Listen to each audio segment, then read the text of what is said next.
నమస్తే, welcome to రచ్చ media.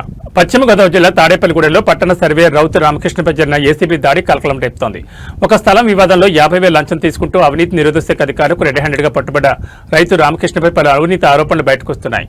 దాదాపు 2 దశాబ్దాల పైగా తాడేపల్లిగూడెం నియోజకవర్గం ఉంగుటూరు నియోజకవర్గంలోని తన విధులను నిర్వహిస్తూ ఇక్కడే పాతుకుపోవడంపై రాజకీయ నేతల అండదండలపై చర్చలు కొనసాగుతున్నాయి. సౌమ్యుడిగా పేరున్న రామకృష్ణ ఈ మధ్య టౌన్ ప్లానింగ్ అధికారితో కలిసి అవినీతి చేస్తున్నాడంటూ పలు ఆరోపణలు వినిపిస్తున్నాయి. దీని వెనుక మున్సిపల్ ఉన్నతాధికారులు కూడా ఉన్నట్లుగా సమాచారం అందుతోంది. ఇక ఇదే విషయంపై మా ప్రతినిధి శివప్రసాద్ మరింత సమాచారం అందిస్తారు. హాయ్ హలో నమస్తే, వెల్కమ్ టు రచ్చ మీడియా. నేను మీ శివప్రసాద్. మనం ఇప్పుడు పశ్చిమ గోదావరి జిల్లా తాడేపల్లిగూడెంలో ఉన్నాం. తాడేపల్లిగూడెంలో నిన్న జరిగిన సర్వేపై రామకృష్ణపై జరిగిన ఏసీబీ దాడులు జిల్లాలోనే కాదు రాష్ట్రంలోనే సంచలనం సృష్టించాయని చెప్పాలి. ఒక స్థల వివాదంలో మ్యూటేషన్ సర్టిఫికెట్ ఇవ్వడానికి 50,000 రూపాయల లంచం తీసుకుంటూ ఏసీపీకి రెడ్ హ్యాండెడ్ గా పట్టుబడిన రామకృష్ణ ఎవరైతే ఉన్నారో, రామకృష్ణ నిజంగానే ఈ 50,000 లంచం తీసుకున్నారా? దాదాపుగా ఒక 20-25 ఏళ్ళ నుంచి తాడేపల్లిగూడెం చుట్టుపక్కల ఒక ఉంగుటూరు నియోజకవర్గంలో పనిచేయడం తప్ప తాడేపల్లిగూడెం రూరల్ పెంటపాడు మండలం తాడేపల్లిగూడెం టౌన్ సర్వేర్ గా పనిచేసిన ఈయన ఇంత ఇదిగా పట్టుపడడం కూడా మింగుడుపడిన విషయం. అయితే ఈయన పైన ఇప్పటి వరకు లేని విమర్శలన్నీ ఇప్పుడు ఒక్కసారిగా గుప్పుమంటున్నాయి. అయితే ఈయన టౌన్ సర్వేర్ గా వచ్చిన తర్వాత టౌన్ సర్వేర్ గా పనిచేస్తూ ఇతనికి సమీప బంధువుగా, అంటే కమ్యూనిటీ ఒకటి కాకపోయినా అల్లుడుగా భావించే వ్యక్తి టౌన్ ప్లానింగ్ ఆఫీసర్ గా ఉండడం, టౌన్ ప్లానింగ్ ఆఫీసర్ దీంట్లో ఒక ప్రధాన భూమిక పోషించారనే విమర్శలు అయితే వినిపిస్తున్నాయి.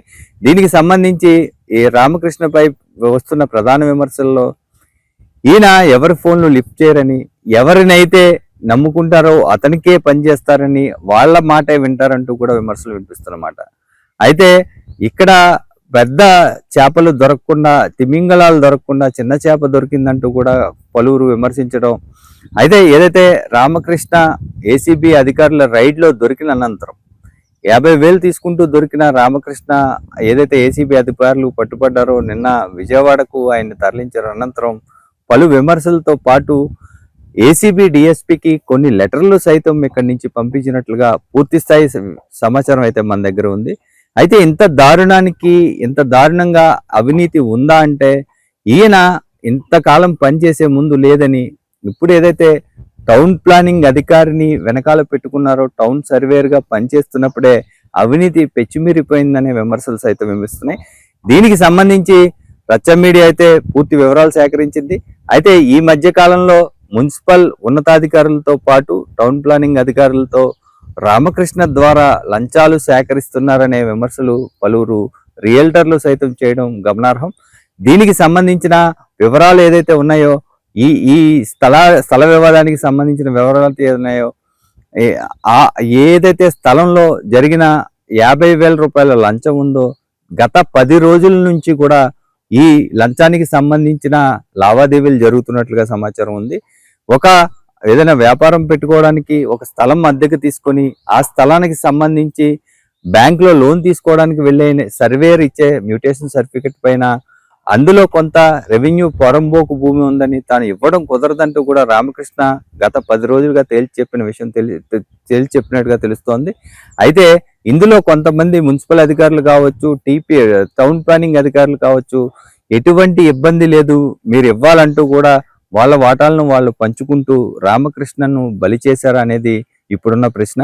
అయితే దాదాపుగా 20-25 సంవత్సరాల్లో ఎటువంటి మచ్చ లేని సౌమ్యుడిగా పేరున్న రామకృష్ణ ఈ విషయంలో బలవడం వెనుక ఏదైతే ఆ ధనదాహం ఏదైతే ఉందో ఆయనకి ఉందని చెప్పాలి. ఎంతో కొంత ఆయనకి ముట్ట చెప్తారు. దాని గురించి ఆయన ఇంటికి రప్పించుకుని మరి లంచాలు తీసుకున్నారనే విషయం అయితే మీకు విదితమే.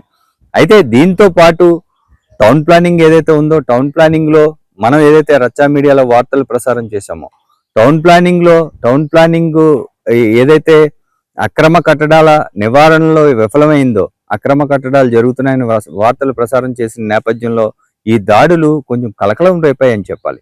దీనికి సంబంధించిన పూర్తి వివరాలు ఏదైతే ఉందో రచ్చా మీడియా మీకు ఎప్పటికప్పుడు అందిస్తూనే ఉంటుంది. దీనితో పాటు టౌన్ ప్లానింగ్ డిపార్ట్మెంట్ ఈ రోజు అక్రమ కట్టడాలను కొలతలు వేసే పనిలో కాకుండా ఈ రోజు అక్రమంగా నిర్మిస్తున్న భవనాలను ఎందుకు ఆపడం లేదనేది కూడా ఒక ప్రశ్నగా మిగిలిపోతుంది. అయితే రచ్చా మీడియా సెల్లార్ నిర్మాణాలు కానీ సెట్ బ్యాగులు కానీ లేని భవనాలు రోజుకొకటి ప్రసారం చేస్తామని తెలియజేసుకుంటూ చూస్తూనే ఉండండి మీ అభిమాన ఛానల్ రచ్చా మీడియా.